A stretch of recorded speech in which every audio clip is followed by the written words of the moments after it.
Hello everyone. आज हम unit 4 chemical kinetics start करने जा रहे हैं। हम लोग बात करेंगे आज रेट ऑफ रिएक्शन के बारे में। एंड रेट ऑफ रिएक्शन से पहले हम लोग केमिकल काइनेटिक्स होता क्या है वो डिस्कस करेंगे। Okay, chemical kinetics.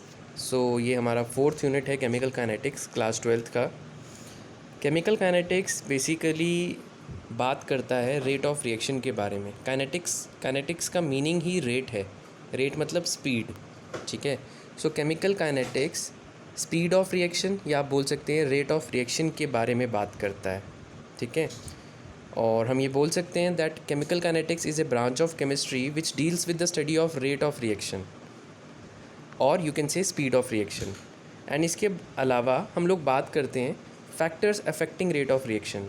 कौन से ऐसे फैक्टर्स हैं जो रिएक्शन की स्पीड को इंक्रीज़ या डिक्रीज़ करते हैं, उनके बारे में डिस्कस करते हैं। एंड फाइनली हम लोग बात करते हैं मैकेनिज़्म ऑफ रिएक्शन के बारे में। मैकेनिज़्म ऑफ रिएक्शन का मतलब है कि कोई रिएक्शन कैसे हो रहा है, वेदर वो रिएक्शन एक स्टेप में हो रहा है या एक से ज़्यादा स्टेप में हो रहा है, ठीक है। हम लोग वो सब डिस्कस करते हैं। मैं एक बार फिर से रिपीट कर दूं, केमिकल काइनेटिक्स बेसिकली केमिस्ट्री की वो ब्रांच है जहाँ पर हम लोग रिएक्शन की स्पीड के बारे में डिस्कशन करते हैं। हम ये डिस्कस करते हैं कि जो भी हम रिएक्शन जिस भी रिएक्शन के बारे में हम बात कर रहे हैं उसकी स्पीड कितनी है, ठीक है। वो फास्ट है, स्लो है या एक मीडियम स्पीड से चल रही है, ठीक है। सबसे पहले हम लोग स्पीड ऑफ रिएक्शन को डिस्कस करते हैं। देन उसके बाद factors affecting the rate of reaction. कौन से ऐसे फैक्टर्स हैं जो उस स्पीड को इफ़ेक्ट करते हैं, ठीक है।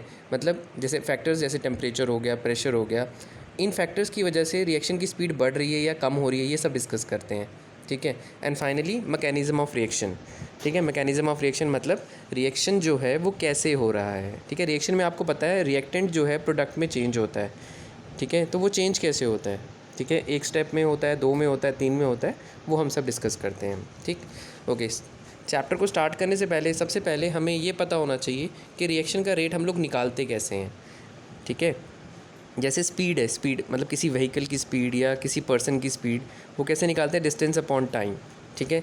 इसी तरह रिएक्शन की स्पीड या आप बोल सकते हो रिएक्शन का रेट, ये कैसे निकालते हैं, change in molar concentration of any of the reactant और प्रोडक्ट पर यूनिट टाइम, है ना। थोड़ा सा डिफरेंट है, ठीक है। नॉर्मल जो स्पीड का फार्मूला है डिस्टेंस अपॉन टाइम है, ठीक है। टाइम यहाँ पर भी है, ठीक है, यहाँ पे बट डिस्टेंस नहीं है। डिस्टेंस की जगह क्या है, change in molar concentration. Change in molar concentration, molar concentration का मतलब concentration in terms of molarity, ठीक है। और सिंपल वर्ड्स में बोलूँ, और सिंपल वर्ड्स में अगर हम बोले तो change in amount. Change in molar concentration का मतलब चेंज इन अमाउंट। किसका अमाउंट, रिएक्टेंट का अमाउंट या प्रोडक्ट का अमाउंट। अब आपको पता है रिएक्शन में धीरे धीरे रिएक्टेंट का अमाउंट कम होता है और प्रोडक्ट का अमाउंट इंक्रीज़ होता है, ठीक है। तो हम उसी इंक्रीज़ या डिक्रीज़ को यहाँ लेते हैं, दोनों में से कोई भी एक चीज़। चाहे आप जो रिएक्टेंट का अमाउंट कम हो रहा है उसको यहाँ ले लो, या फिर आप जो प्रोडक्ट का अमाउंट इंक्रीज़ हो रहा है वो यहाँ ले लो, ठीक है। दोनों में से कुछ भी ले लो, कोई प्रॉब्लम नहीं है, ठीक है। बस दोनों में से कोई एक लेना है, ठीक है। चेंज इन मोलर कॉन्सेंट्रेशन मतलब चेंज इन अमाउंट। किसका अमाउंट, रिएक्टेंट का या प्रोडक्ट का amount. Let us suppose reaction start होने से पहले रिएक्टेंट था आपका 10 ग्राम, ठीक है, और रिएक्शन ख़त्म होने के बाद रह गया 4 ग्राम, ठीक है। तो चेंज कितने का आया, 10 से 4, मतलब रिएक्टेंट 10 से कितने पे चला गया, 4 पे, कम हो गया। कितने यूनिट से कम हुआ, 6 यूनिट से। पहले 10 था अब 4 हो गया, तो डिफरेंस कितने का आया, 10 - 4 6। तो वो चेंज आपने यहाँ लेना है और नीचे लेना है टाइम, ठीक है। कितना टाइम लगा उस रिएक्शन को होने में वो यहाँ लिखना है, ठीक है। तो फिर से एक बार रिपीट कर लेते हैं। रेट ऑफ रिएक्शन क्या है, change in molar concentration upon time taken for the change, ठीक है। चेंज इन मोलर कॉन्सेंट्रेशन का मतलब change in amount upon time taken. Amount आप चाहे रिएक्टेंट का ले लें चाहे आप प्रोडक्ट का ले लें, और रिएक्शन में हमेशा रिएक्टेंट का अमाउंट कम होता है, ठीक है, और प्रोडक्ट का अमाउंट बढ़ता है, ठीक। दोनों में से कोई एक चीज़ ले लो, डिवाइड करो टाइम से, आपका रेट ऑफ रिएक्शन निकल जाएगा, ठीक है। चलिए एक जनरल केस लेते हैं। A gives us B, A reactant है, बी प्रोडक्ट है, ठीक है। ए रिएक्टेंट जो है प्रोडक्ट बी में चेंज हो रहा है, ठीक। बेसिकली एक बात और लिखी है जो मैंने पहले भी बोली थी वैसे, rate of decrease in concentration of reactant is same as the rate of increase in concentration of product, ठीक है। किसी भी रिएक्शन में रिएक्टेंट का जितना अमाउंट कम होता है प्रोडक्ट का उतना ही इंक्रीज़ होता है, ठीक। इसीलिए पिछले जो फॉर्मूला है वहाँ पे चाहे आप decrease in amount of reactant लिखो, ठीक है, चाहे आप increase in amount of product लिखो, दोनों एक ही बात है क्योंकि दोनों चेंजेस सेम हैं, ठीक है। इसलिए चेंज इन मोलर कॉन्सेंट्रेशन में आप increase in amount of reactant decrease in amount of reactant लिखो या increase in amount of product, कुछ भी लिख सकते हो क्योंकि दोनों चेंजेस बराबर है। ओके, सो ये हमने लिया ए गिव्स अस बी, ठीक है। रेट ऑफ रिएक्शन कैसे निकलेगा? चेंज को डिनोट करते हैं डेल से, डेल स्क्वायर ब्रैकेट ए, ये लिखा ना स्क्वायर ब्रैकेट ए, स्क्वायर ब्रैकेट ए का मतलब है कॉन्सेंट्रेशन ऑफ ए, ठीक है। डेल का मतलब चेंज, यानी डेल का मतलब चेंज और स्क्वायर ब्रैकेट ए का मतलब कॉन्सेंट्रेशन ऑफ ए, यानी change in concentration of A upon change in time, कितना टाइम चेंज हुआ, ठीक है। देन यहाँ पर change in concentration of B upon change in time, ठीक है। देखो अभी हमने बोला कि ए रिएक्टेंट है, बी प्रोडक्ट है, ठीक है। तो चाहे आप change in concentration of A upon change in time लिखो, चाहे आप change in concentration of B upon change in time लिखो, ठीक है, रिजल्ट आपका सेम आएगा, आपका दोनों ही फॉर्मूले से रेट ऑफ रिएक्शन निकलेगा। बस एक इंपॉर्टेंट बात है कि यहाँ पर जब आप रिएक्टेंट लेते हो तो उसके साथ माइनस साइन लगाना है और प्रोडक्ट के साथ माइनस साइन नहीं लगाना है, ठीक है। रिएक्टेंट के साथ माइनस साइन लगाना है और प्रोडक्ट के साथ माइनस साइन नहीं लगाना है। क्यों? क्योंकि रेट हमेशा पॉजिटिव आना चाहिए, रेट हमेशा पॉजिटिव आना चाहिए। इस माइनस साइन लगाने से आपका रेट पॉजिटिव आएगा और इसमें बिना माइनस के ही रेट पॉजिटिव आ जाएगा। देखो किसी भी रिएक्शन की स्पीड हमेशा क्या आनी चाहिए? पॉजिटिव आनी चाहिए, इसलिए ऐसा किया गया है, ठीक है। और क्योंकि हमें पता है कि रिएक्टेंट, किसी भी रिएक्शन में रिएक्टेंट कम होता है, जैसे 10 से 4, बिगिनिंग में 10 था, फाइनली 4, चेंज कैसे निकलता है? Final minus initial, 4 minus 10, 4 minus 10 मतलब -6, ठीक है।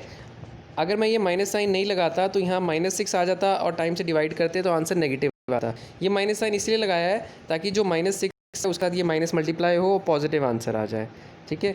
तो रेट ऑफ रिएक्शन जब भी आपने निकालना है, change in concentration of reactant upon change in time, change in concentration of product upon change in time.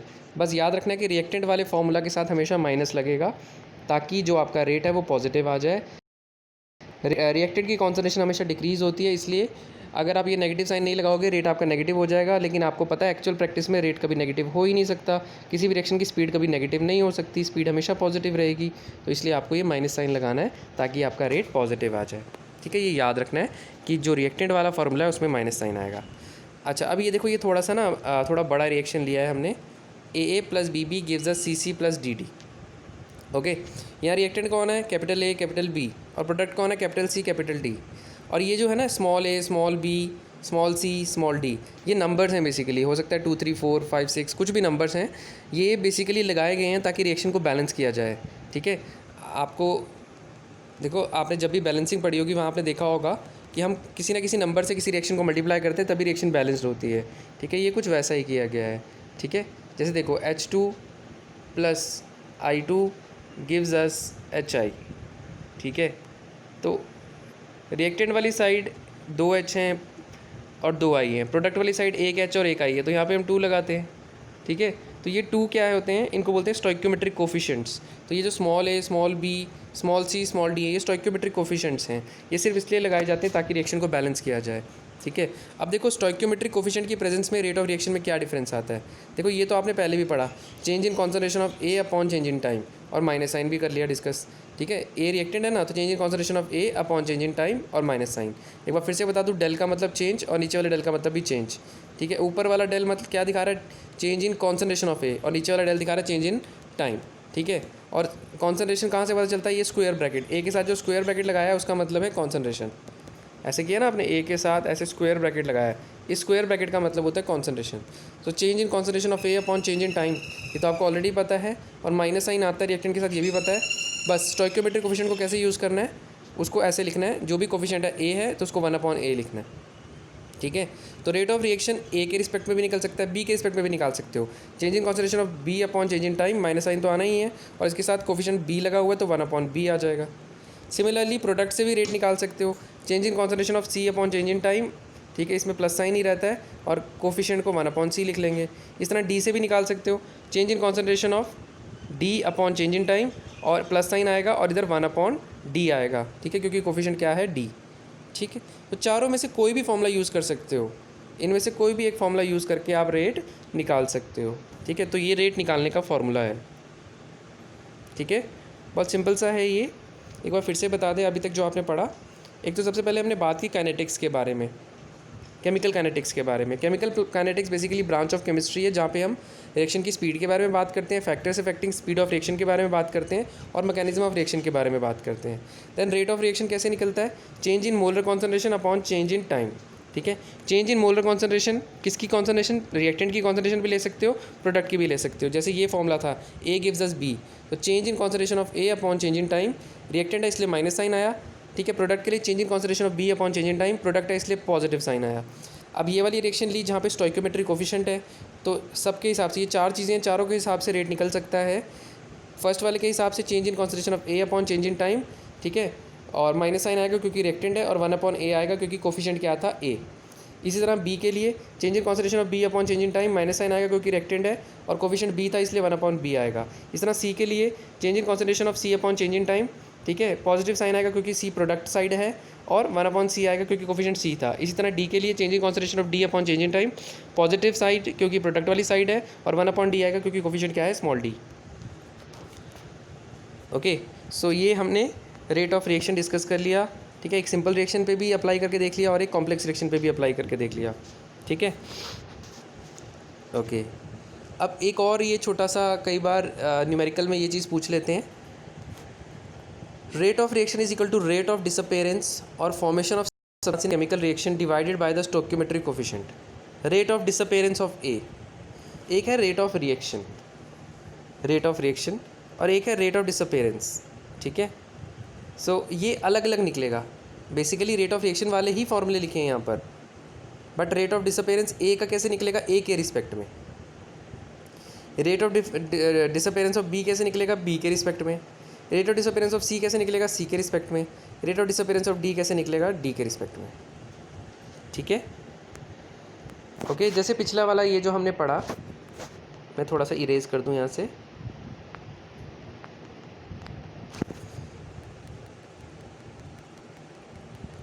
ठीक है, जैसे ये है, ये फॉर्मूला है rate of disappearance of A का, ये फॉर्मूला है rate of disappearance of B का, ये फॉर्मूला है rate of disappearance of C का, और ये फॉर्मूला है rate of disappearance of D का। रेट मतलब स्पीड, रेट ऑफ डिसअपेरेंस का मतलब डिसअपेयर होने की स्पीड। ठीक है, तो देखो बेसिकली रिएक्टेंट के लिए डिसअपेरेंस वर्ड यूज़ करना चाहिए और प्रोडक्ट के लिए अपेरेंस, मैंने सबके लिए डिसअपेरेंस ही बोल दिया। तो इन दोनों का रेट ऑफ डिसअपेरेंस ऐसे निकलेगा, इनका रेट ऑफ अपेरेंस ऐसे निकलेगा। तो ये इनके फॉर्मूलेज हैं, रेट ऑफ डिसअपेरेंस रिएक्टेंट का निकालने का और प्रोडक्ट का निकालने का। प्रोडक्ट का रेट ऑफ अपेरेंस निकलेगा। ठीक है, सो ये हमने, हाँ देखो अपेरेंस ही लिखा था यहाँ पे, मैं जल्दबाजी में डिसअपेरेंस बोल गया। तो rate of disappearance of A भी निकाल लिया, बी भी निकाल लिया, appearance rate of appearance of C भी निकाल लिया और डी भी निकाल लिया। ठीक है, यहाँ पे कोफिशिएंट नहीं लगाए हैं तो पीछे कोफिशिएंट लगे हैं, ये वाला फॉर्मूला सही है। ठीक है,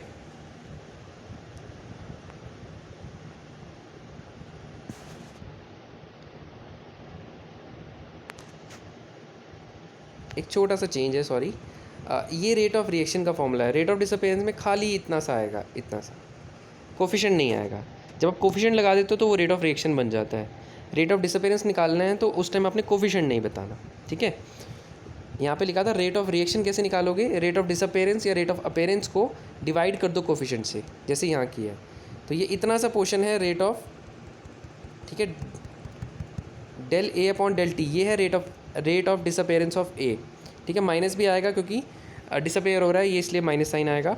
ठीक है, इसको अगर हम ए से डिवाइड कर दें तो रेट बन जाएगा। ठीक है, देखो रेट ऑफ डिसअपेरेंस कैसे निकला है, सिंपली ये लिखा है minus del A upon del T, ये ए का रेट ऑफ डिसअपेरेंस। इसको अगर मैं स्मॉल ए से डिवाइड कर दूं तो रेट ऑफ रिएक्शन बन जाएगा। इस तरह rate of disappearance of B क्या है, minus del B upon del T, इसको अगर बी से डिवाइड कर दें तो रेट ऑफ रिएक्शन बन जाएगा। इस तरह rate of appearance of C क्या है, plus del C upon del T, इसको अगर सी से डिवाइड कर दोगे रेट ऑफ रिएक्शन बन जाएगा। इस तरह rate of appearance of D क्या है, del D upon del T, इसको अगर डी से डिवाइड कर दोगे तो आपका रेट ऑफ रिएक्शन बन जाएगा। ठीक, चलो लास्ट है हमारे पास units of rate of reaction. Unit कैसे निकालेंगे, ठीक है, तो यूनिट के लिए हमें वापस पीछे जाना पड़ेगा रेट के फॉर्मूले पे।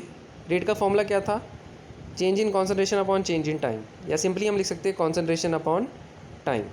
ठीक है, कॉन्सेंट्रेशन किसके रिस्पेक्ट में था, मोलैरिटी के रिस्पेक्ट में।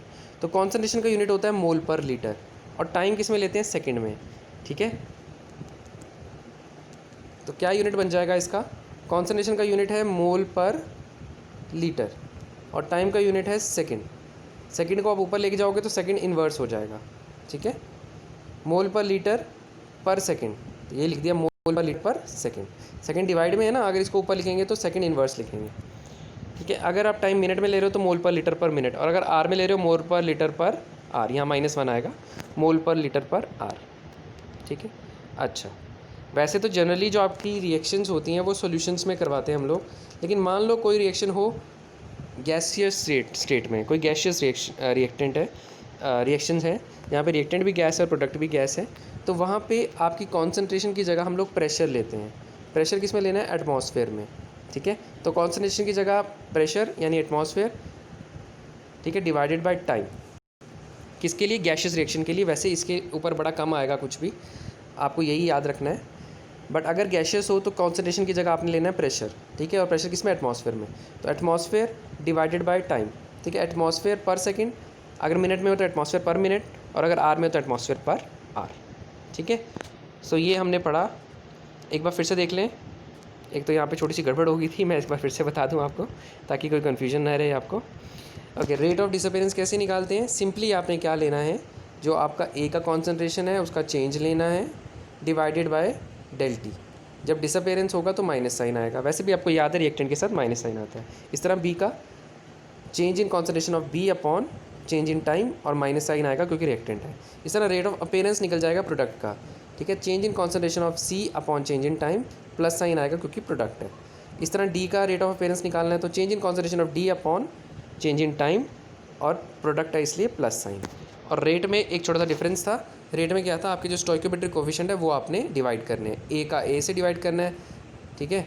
बी वाले का कोफिशिएंट को बी से डिवाइड करना है, ठीक है। इस तरह ये वाले सी वाला जो है इसको सी से डिवाइड करना है, और डी वाले को डी से डिवाइड। यहाँ से रेट निकलता है और यहाँ से रेट ऑफ अपीयरेंस या डिसअपीयरेंस निकलता है। और unit of rate of reaction क्या है? मोल पर लीटर पर सेकेंड, मोल पर लीटर पर मिनट, या मोल पर लीटर पर आर, ठीक है। Thank you so much for watching, and कल मिलते हैं फिर हम नेक्स्ट लेक्चर के साथ। टिल देन इसको आप रिवाइज करें अच्छे से, and be happy always, keep smiling.